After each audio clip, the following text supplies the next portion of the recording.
Please sir, क्या दलितों को यहाँ भी बोलने सर, अगर सबको 4 मिनट दे दो, मुझे दे दो। ये भेदभाव नहीं चलेगा दलितों के साथ। Time is 4 minute, don't waste. भाई सर, आप चेक करो, अगर सबको 4 मिनट दिए तो आप मना करो, मैं बंद कर देता हूँ। श्री चंद्रशेखर आजाद। धन्यवाद सभापति जी। आज हम संविधान की गौरवशाली यात्रा पे जो 75 साल की बात कर रहे हैं, ये इनका काम है, मेरा नहीं। माइक। धन्यवाद सभापति जी। आगे सर, आगे। आज हम संविधान की गौरवशाली यात्रा पे बात करने के लिए चर्चा कर रहे हैं। कल से ये चर्चा चल रही है सर। मैंने बहुत सारे दोनों पक्ष के और जितने भी हमारे मेंबर हैं सुना सर, उनको बड़े बड़े नेता हैं सर। इसके भाग 1 में लिखा हुआ है India that is Bharat, Hindustan नहीं लिखा हुआ है सर। लेकिन सारे नेता संविधान पे चर्चा कर रहे हैं, लेकिन हिंदुस्तान ही कहेंगे, भारत कहने की हिम्मत नहीं जुटा पा रहे हैं। ये बड़ा सवाल है सर कि क्या संविधान के हिसाब से बात रखी जा रही है। मैं धन्यवाद दूंगा फूले साहू बाबा साहब अम्बेडकर को और मेरे नेता मान्यवर साहब श्री काशीराम को। 25 नवंबर 1949 को संविधान को सौंपते हुए डॉक्टर बाबा साहब अम्बेडकर ने कहा था कि 26 जनवरी 1950 को हम विरोधाभास भरे जीवन में प्रवेश करने जा रहे हैं। राजनीतिक जीवन में तो हमारे पास समानता होगी, लेकिन सामाजिक और आर्थिक जीवन में असमानता होगी। क्या ये चुनौती आज 75 साल बाद दूर हुई है? भारत ने 26 जनवरी 1950 को संविधान लागू होने के साथ खुद को एक संप्रभु लोकतांत्रिक और गणतांत्रिक राज्य होने का ऐलान किया।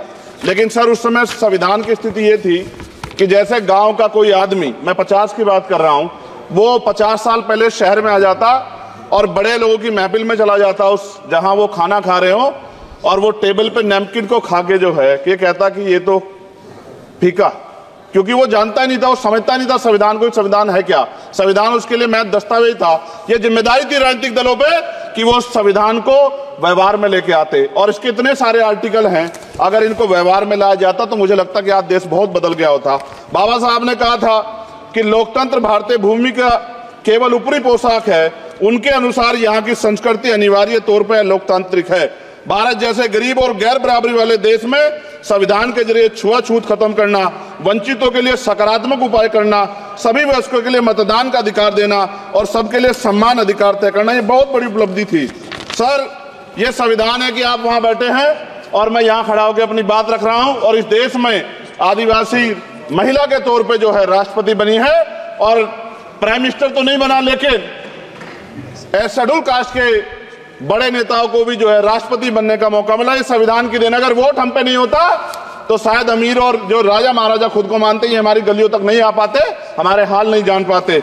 आजादी का मतलब सर सिर्फ अधिकार पाना भर नहीं है, इसके लिए हमारे संविधान में सरकार और नागरिकों के अधिकारों के शासन के कर्तव्यों का विस्तार से उल्लेख किया गया है। बाबा साहब ने संविधान सभा में दिए गए भाषण में कहा था कि स्वतंत्रता आनंद का विषय है, पर अब हमें अपनी जिम्मेदारियों पर भी ध्यान देना होगा। संविधान ने सुनिश्चित किया कि रानी के पेट से राजा जन्म नहीं लेगा, वोट से नेता तैयार होगा।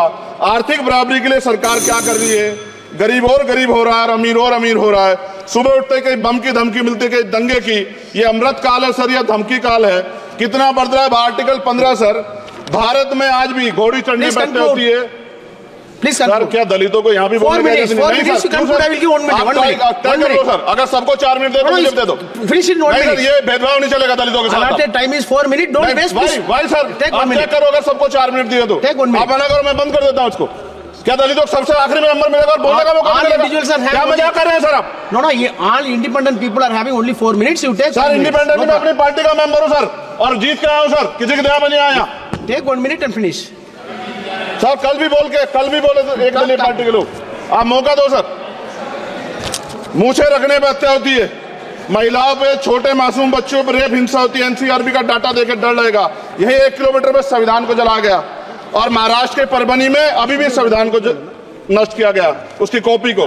आर्टिकल 25-26 में संविधान में सभी को धार्मिक आजादी। कहाँ है दलितों की, मुसलमानों की, जैनों की, बौद्धों की, ईसाइयों की? छत्तीसगढ़ में सतनामी समाज को संविधान की अपनी धार्मिक आजादी के आधार पर जो है उनको अपमानित करके जेल में बंद कर दिया। संभल, अजमेर, अयोध्या सब इसका उदाहरण है। ये सरकार आलोचना डरती है। कितने लोग जेल में बंद है? मिरान हैदर, खालिद सैफी, उमर खालिद और खान, सिफा खान, गुलफ्शा फातिमा और आजम खान साहब राजनीतिक विरोध में बंद है। सरकार यहाँ बैठी है, सरकार सामाजिक न्याय की बात करती है। बताए कितने दलित मुख्यमंत्री बना रखे हैं आपने? 13 ज्यादा सरकार स्टेट में सरकार है। कितनी महिला मुख्यमंत्री है? आपकी सरकार ने सुप्रीम कोर्ट के आदेश के बाद रिजर्वेशन प्रमोशन में जारी नहीं किया, और ओबीसी को पॉलिटिकल रिजर्वेशन आप देंगे नहीं देंगे, आप बताने का काम करें। मैं 75 साल की गौरव यात्रा में हम एक सभ्य समाज नहीं बना पाए, इसलिए जाति आधार पर SC ST OBC के बच्चों को प्राइमरी स्कूल से लेकर उच्च संस्थानों में भेदभाव किया जाता है। सरकार निरंकुश हो गई, कोई बुलडोजर से कार्रवाई करता है। कल मंत्री जी ने कहा हमने राष्ट्रीय पिछड़ा वर्ग आयोग बनाया, 69 शिक्षक भर्ती में उसकी सिफारिशों को नहीं माना। EWS के जरिए आपने संविधान पे आरक्षण के प्रावधान पे हमला किया। 1 मिनट में खत्म कर रहा हूं सर। संविधान सर, न्यायपालिका में आर्टिकल 124A कहता है सर, ये अधिकार जो है, Sanjay sir ji please conclude sir 1 minute में प्लीज संविधान में न्यायाधीशों की नियुक्ति का अधिकार राष्ट्रपति के द्वारा होना चाहिए, अभी तक नहीं हो रही है। All India judicial service commission कब बनेगा? क्या चंद परिवार ही सर जज बन सकते हैं? और आज हम सर, मैं सरकार से सवाल पूछना चाहता हूं सर, सेवाओं में SC ST OBC वर्ग का कितना प्रतिनिधित्व है? भारत सरकार के मंत्रालयों के अधीन PSU में, बैंकों, बीमा कंपनियों में और स्वस्थायी संस्थानों में आउटसोर्स तथा कॉन्ट्रैक्ट पर वर्तमान कार्यरत कर्मचारी कुल कितनी संख्या है? आउटसोर्स और कॉन्ट्रैक्ट में कार्यबल SC ST OBC कितना प्रतिशत है?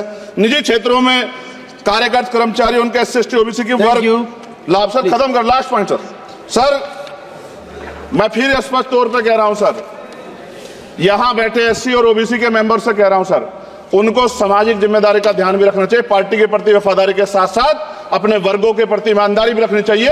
ईमानदारी नहीं होगी तो उन वर्गों का भला नहीं हो सकता, और हमें बहुत सरकारों से उम्मीद नहीं है। बहुत बहुत धन्यवाद सर।